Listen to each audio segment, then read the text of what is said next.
Hello and welcome to this video covering the recent streaming announcements from StreamNative, Confluent, and WarpStream. To start off with, let's talk about how this affects you. So you may be thinking, well, I don't use StreamNative or I don't use WarpStream. Well, what's interesting about this is that the change affects everybody because what's really important is the Kafka Protocol. So what is the Kafka Protocol? The Kafka protocol is how a client, so here's a Kafka client, how that connects or sends data to a Kafka cluster. Here we have our Kafka cluster, here we have our client.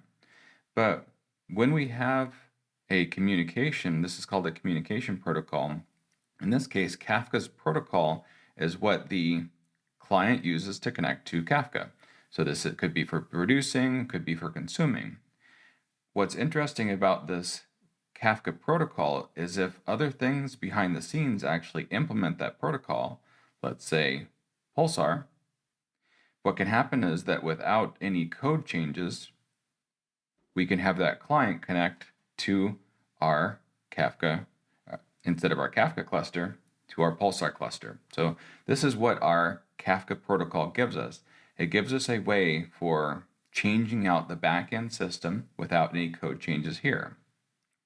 And in very similar ways, we have, you might be thinking, well, that's just Pulsar. Well, if you didn't know, we have Cora from Confluent. That's their product that sits in front of Kafka Confluent Cloud, and that sits in front of the Kafka cluster. Or you also have WarpStream. So you have the WarpStream agent, and this WarpStream agent speaks the Kafka protocol and then places that data out into S3. What's important about it is that we can change these out without any sort of issue there. Now let's get to talking about the actual announcements themselves and what they mean for you.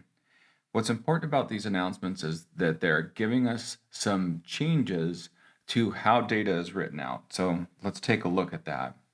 Here we have our Kafka cluster or whatever system that we're using.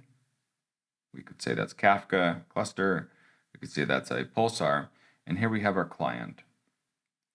Now, one of the issues that we've had is that as our client sends data into one of these systems, we would use Kafka Connect. So here we would have Kafka Connect, and then Kafka Connect would write out into something like S3. So we would have a system that looked like that. So data would come from our consumer, our producer, go into the cluster, and then we would have a consumer of that would write out to something. Now, operationally, this becomes a bit of a pain, especially as we have more and more clusters, more and more topics. This just becomes some overhead. What's changed now is that there is at least on the Kafka side, on the Confluent side, there is a binding now so that we can write this directly out into Apache Iceberg. And by doing this, we write directly from here, directly from the broker, and bypassing this Kafka Connect. So we have this Kafka Connect removal, and this represents some operational overhead. We have to run this process, we have to operate this process, and then we put it out to S3. But with Iceberg, what can happen is the Kafka cluster or the Pulsar cluster can write directly out to S3. But what's important about the whole StreamNative side is that with StreamNative, we have our choice.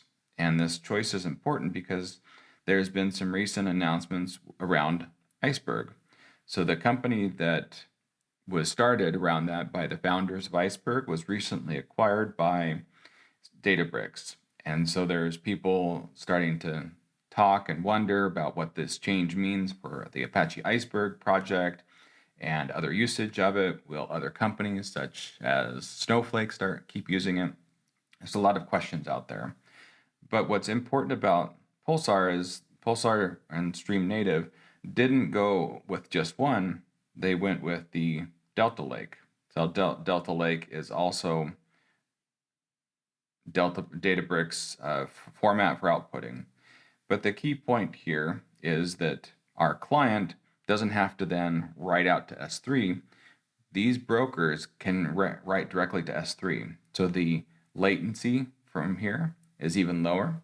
But here with the Kafka side of things, our Iceberg, we're writing out directly to Iceberg with Confluent Cloud. Here with StreamNative Cloud, we have our choice of Iceberg or DeltaLake. This is an important distinction because we're able to make a choice. We're able to choose what sort of format, and this choice of format, and as we saw before, the choice of protocol is important as you're making some important technology decisions. So now let's add in the WarpStream example. So we have our WarpStream agent. Here we'll have our client will write out, and then the WarpStream agent writes directly to S3 as well. They're completely bypassing this. So with one big difference between WarpStream and the others is that there's no ability to write locally. Everything goes directly into S3, where Kafka can either write locally and S3, and likewise StreamNative can be written in several different places because of that multi-tenancy. This is key because on a per namespace basis, we can actually choose which namespace we want to be written out and how. So we could say, do we want it in Iceberg, Delta? Do we want it directly to S3? Do we want it locally? Each one of these has latency trade-offs. So there's an important distinction that's happening here, and that is as we write to S3 or how we write to S3 changes the latency requirements or the latency characteristics of our broker. So if we're doing producing, let's say, the acknowledgement, for example, for WarpStream is delayed until it can do a flush to S3. So this consumer is going to have much higher latency, much larger buffers of data, but it's going to have less cost. Similarly with Kafka, with Confluent, we're going to have higher latencies if we're writing to S3, both in consumption and production. But what we have with Pulsar, we obviously, there's no getting around what the latency introduced by S3 is.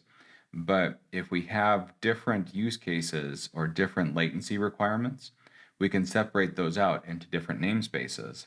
So we could have a namespace where it doesn't really matter. Let's say it's logging or something like that. That can go directly to S3.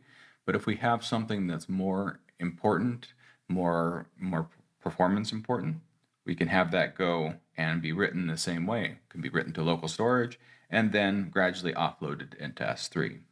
What's key here is I think that Pulsar gives us the most flexibility for cost control because we can choose how we want to control those costs without having to make an entire cluster just for one type. And with that, I'd like to thank you for watching this video and understanding a little bit about how these recent updates change how we can look at costs and performance in our streaming systems.